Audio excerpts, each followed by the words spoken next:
Welcome to this video. In this video, I'm going to explain to you the purpose of measuring free T3 and reverse T3 and when these blood tests are indicated. So, most people are happy interpreting the main two thyroid function tests, namely TSH, thyroid stimulating hormone, and free T4. However, free T3 and reverse T3, a lot of people don't know the purpose of these blood tests and when they are actually indicated. So that's what I'm going to explain in this video. So, to begin with, let's just have a revision of the basic physiology. So, we all know that thyroid stimulating hormone is secreted by the pituitary gland in the brain, specifically by the anterior pituitary gland. So here we go. We have thyroid stimulating hormone being secreted into the blood, and it will make its way down to the thyroid gland within the neck. Here's a picture of the thyroid gland, and it stimulates the main secretory cells of the thyroid gland to secrete thyroid hormone. So remember, the thyroid gland is mainly dedicated to secreting thyroid hormone. However, there are also the cells, the C cells amongst the main cell type within the thyroid that secrete calcitonin. So remember, the thyroid gland does secrete two hormones, well, more than two, but the thyroid hormones, which we're discussing, T4 and T3, and then it also secretes calcitonin as a third hormone, and the cell type that secretes calcitonin is separate to the main cell type that secretes the thyroid hormone. However, we're not interested in the calcitonin secreting cells, we're interested in the main type of cell in the thyroid that secretes thyroid hormone. Now remember, the main type of thyroid hormone secreted by the thyroid gland is T4. However, one of the key lessons within this video is that the thyroid gland can also secrete T3, but we'll come back to that later on. So it secretes T4, thyroxine, the full name. I'll just write that down. So T4, remember, is short for thyroxine, and the reason that it's called T4 is to remind us that it has 4 iodine atoms within its molecular structure. Now, most thyroxine is bound to plasma proteins. However, there is a small amount that is unbound, and that is the free T4, and that is the biologically active amount. And remember, the concentration of T4 is usually between 9 and 25 picomolar, so that's the normal range for free T4. And the main test that we do is free T4 rather than total T4, because the free T4 is the biologically active amount. So that's the one that we're interested in. Now, T4 then goes distributed within the bloodstream to the entire body. So I'll draw a little picture of the entire body here. So it goes everywhere and acts on cells all over the body and maintains the normal metabolic rate. So if your T4 level is normal, it is maintaining your body burning calories, performing metabolic activities at a normal rate. Remember, if it goes too high, your metabolism goes through the roof. If it goes too low, your metabolism slows down. So remember, it does all sorts of things. It controls the rate at which your heart beats, the strength with which your heart beats, how mobile your gastrointestinal tract is, how fastly it's moving food through it, how much heat you're generating. It also controls your brain activity. It controls everything. It controls the rate of reactions in all the cells within your body. However, remember, T4 is not actually the active thyroid hormone. It's the main thyroid hormone within the blood. It's the main one that's produced by the thyroid gland and put into the blood. However, it's not the actual biologically active one. So when T4 arrives at a cell where it's going to act, it is actually firstly converted into T3, full name triiodothyronine, which I can't fit in there, so I'm going to write it over here. So triiodothyronine, which has 3 iodine atoms. So the way that you turn T4 into T3 is just by removing an iodine atom. So at the peripheral site where it's going to act, it's first converted into T3 and then it acts on that tissue. It performs its metabolic role, it binds to its receptor, it binds to a receptor that is a nuclear receptor, so that receptor goes into the nucleus and binds to the DNA and alters gene expression. And through that alteration in gene expression, it controls metabolic rate. Once the T3 has done its role, it is then dumped back into the bloodstream, like so, and then both T4 and T3 are gradually removed from the bloodstream by the kidneys. Now, that's the basic picture of the physiology. That's the nice linear path. Remember, humans like simple things. We like linear paths. We like this bangs onto this, and this happens, this happens, this happens. We like nice straight lines. However, it's not that simple. In reality, it's a much more complicated picture because the thyroid gland also can produce T3.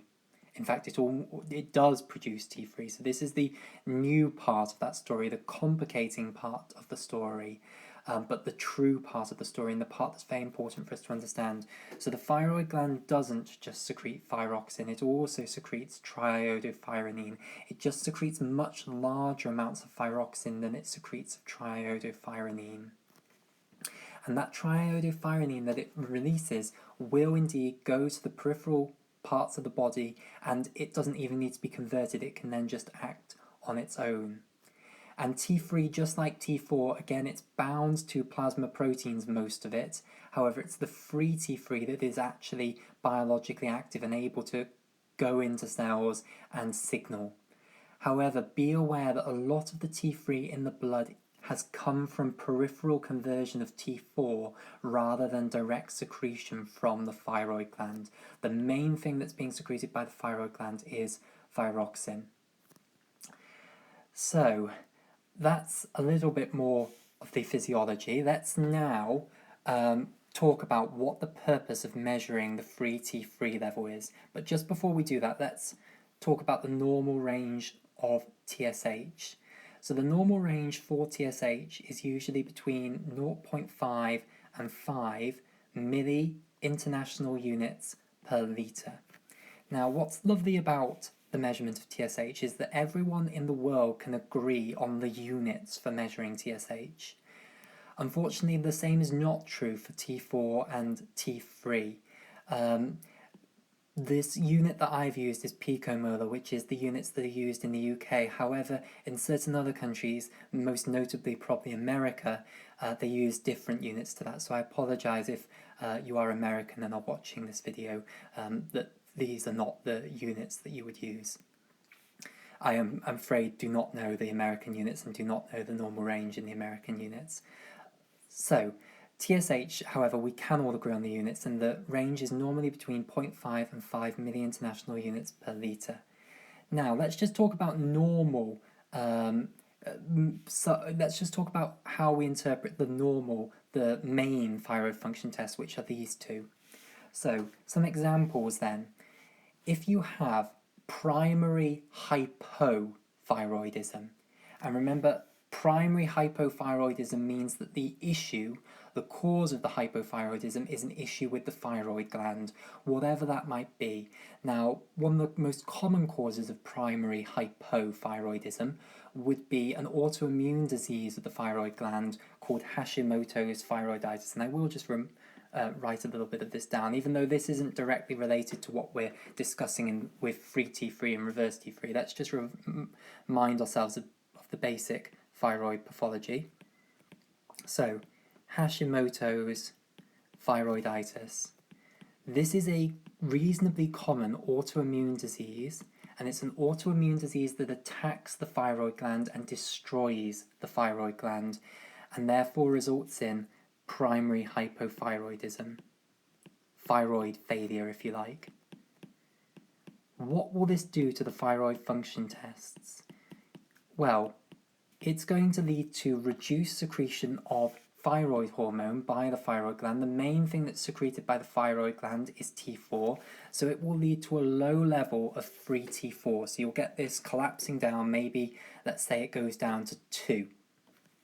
Now, because the pituitary gland measures the level of thyroid hormones to decide how much TSH it's secreting, when the level of T4 drops down, the pituitary gland is then going to increase its secretion of TSH. So your TSH would then correspondingly go up. So it might go up to something like 15. So that's a normal pattern of thyroid function tests. Low free T4 and high TSH. That's the pattern for primary hypothyroidism. And by the way, just going back to the physiology, the pituitary gland is usually tonically releasing TSH, so it's releasing a little bit of TSH all the time, and the rate at which it's releasing it is determined by its measurements of the level of the thyroid hormones, and therefore it nicely adapts its secretion of TSH to the levels of thyroid hormones to control them. It's a nice negative feedback pathway. So that's the picture of the thyroid function test for primary hypothyroidism. Another example of a condition that will cause primary hypothyroidism is if you've had your thyroid gland removed. Let's say you have thyroid cancer, or you've maybe had it removed because of hyperthyroidism. That would also give rise to primary hypothyroidism. You'd get the exact same picture where you'd have low free T4 and high TSH. Worldwide, a big cause of primary hypothyroidism is iodine deficiency. That's not common in the Western world, but in developing countries, that is a big cause of primary hypothyroidism. So those would be the three big causes of primary hypothyroidism: Hashimoto's thyroiditis, iodine deficiency, and thyroid removal. Now, another picture, you can have secondary hypothyroidism. So let me write this here. Secondary hypothyroidism, which means hypothyroidism because the pituitary gland is not functioning. This is actually extremely rare because, so in secondary hypothyroidism, the pituitary gland wouldn't be functioning, TSH wouldn't be being released, therefore nothing would be stimulating the thyroid gland to produce thyroid hormone. So both the thyroid hormone level would go down and the TSH level would be low. So both would be low in secondary hypothyroidism. This is phenomenally rare. This is usually caused by a pituitary gland tumour that is destroying the healthy pituitary tissue. And the reason it is rare is because, one, pituitary tumours are rare, and two, usually the pituitary tumour would have been detected long before it ever caused secondary hypothyroidism. And the reason is that often pituitary tumours lead to visual problems because they press on the optic nerve that runs incredibly close to the pituitary gland. It's also potentially going to lead to headaches because of the increased intracranial pressure. And thirdly, when pituitary tumours destroy the pituitary gland, they end up destroying certain of the cell types of the pituitary gland before others, and one of the last ones to go is the cell type that produces TSH. So remember, the anterior pituitary releases lots of other hormones. It releases growth hormone, it releases the gonadotropins, FSH and LH. It releases ACTH that stimulates the adrenals to produce cortisol, and it also produces prolactin as well as TSH. So those 5 sets of hormones, it produces all of them. And usually when the pituitary gland fails, TSH is one of the last ones to go. Normally the order is growth hormone goes first, second the gonadotropins go. Now that usually leads to symptoms that make people go and see their doctor, because when the gonadotropins go, FSH and LH go, if you're a man, that will lead to a massive drop in your testosterone level, and you'll suddenly have no libido and not be able to get an erection. If you're a woman, your menstrual cycle will go off. You'll stop having periods if your FSH and your LH drop. After that, cortisol goes next. So ACTH production goes number 3.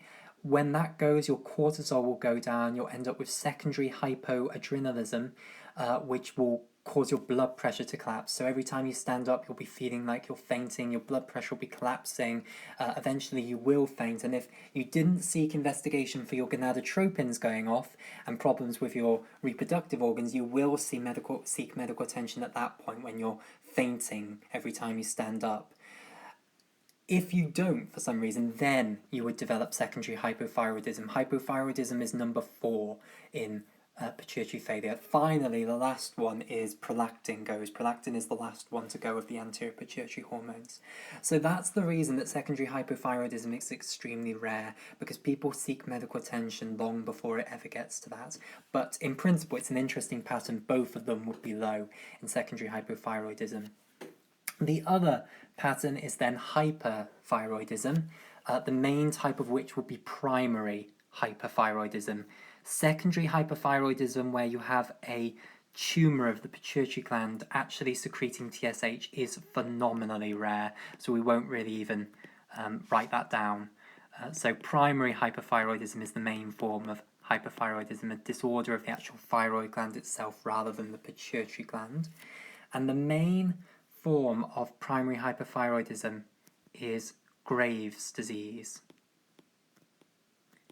which is a autoimmune disease where an antibody is produced directed against the thyroid stimulating hormone receptor.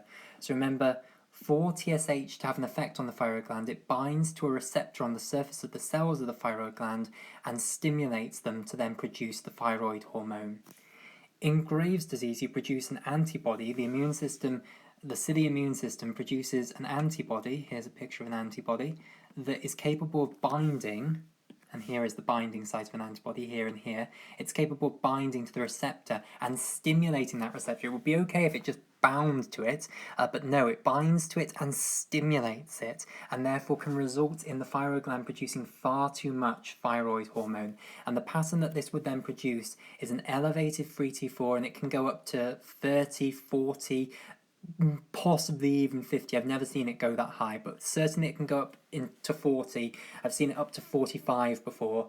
So free T4 goes up, TSH then becomes suppressed because there's massively elevated thyroid hormone. The pituitary doesn't like that, so this will come down below 0.5. It might go below 0.1.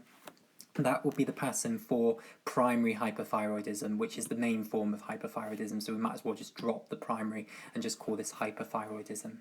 So those are the main pictures then for the normal thyroid function test. So now let me get on to the bit that we've actually been waiting for. What is the purpose of measuring free T3 and reverse T3? Because you can tell the main diseases of the thyroid gland just with these main ones, which is why we don't often actually bother to measure free T3 and reverse T3. In fact, you can tell a lot just by measuring TSH. So many GPs often just measure TSH. If they're being a bit more thorough, they'll do TSH and free T4, but they very rarely order free T3 and reverse T3, and that's because it's not indicated. Let me now explain what the purpose of these is. So, free T3 then, let's write it down. If we add this one on, free T3, the normal range for free T3 is between 3 and 7 picomolar. And you might say, well, that's quite high. It's nearly as, it's not that tiny compared to free T4. I thought you told me that hardly any of it's secreted. Very little is secreted by the thyroid gland, but remember, a huge amount is coming from peripheral conversion. So, yes, its level is not that different from the free T4. So the normal range for free T3 is between 3 and 7. So let me give you an example then of a situation where it would be appropriate to actually order a free T3, and there are two main examples of where this is appropriate. The first one is in Graves' disease. So we've just gone over Graves' disease. We've talked about how you produce an antibody to the thyroid stimulating hormone receptor. So this is an antibody directed to TSHR. And we even talked about the pattern in the normal TFTs, these two up here, that you would get in Graves' disease. However, in early Graves' disease, you can get a different pattern. So these antibodies in Graves' disease, I told you how they stimulate the thyroid to produce T4. That is the case. They do stimulate the thyroid gland to produce T4. However, in the very early stages of Graves' disease, something interesting can happen. Those antibodies initially can stimulate a huge production of T3 without increasing the production of T4. Later on, it will be that they mainly increase the production of T4. However, initially, they can produce a spike in T3 without producing a spike in T4, and that can produce an interesting array of thyroid function tests that then indicates a free T3 test. So let's go over this again because it's important. So Graves' disease, this autoimmune disease that stimulates the thyroid gland. In its early stages, it can actually result in the thyroid gland overproducing T3 but not overproducing T4. In the later stages, it will turn into a disease where it is overproduction of T4, and you'll get that classic picture where T4 is high and TSH is suppressed. However, in the early stages, T4 might be normal, but T3 will be elevated. That's early stage Graves' disease. However, not all Graves' disease will be like that. Some people in the early stages of Graves' disease, it will just be directly that the T4 goes up. But some people can go for a stage early on where T3 production goes up, but T4 production is normal. Let's think about what would happen to the TFTs in that case. T4 remains normal, so its level is going to be in the normal range. T3 is going to go up, so it's going to be nice and high, let's say 15. At that point, because the thyroid gland doesn't just measure T4, it also measures, sorry, not the thyroid gland, the pituitary gland doesn't just measure T4, it measures T3 as well. Because the T3 is elevated, it will reduce its production of TSH, because T3, after all, is an active thyroid hormone, so we don't want too much more hormone to be produced if we've got lots of T3. So it will reduce the level of TSH, so TSH might go down to 0.01. So if you were just to measure the standard TFTs, you would get a low TSH but a normal T4. That would be an indication then to measure free T3, because that individual might have early stage Graves' disease.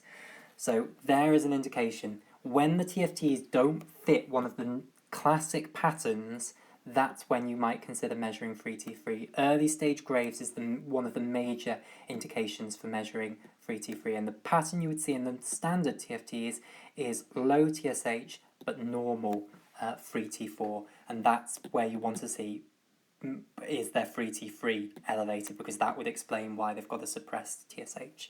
So there's one of the reasons for measuring free T3.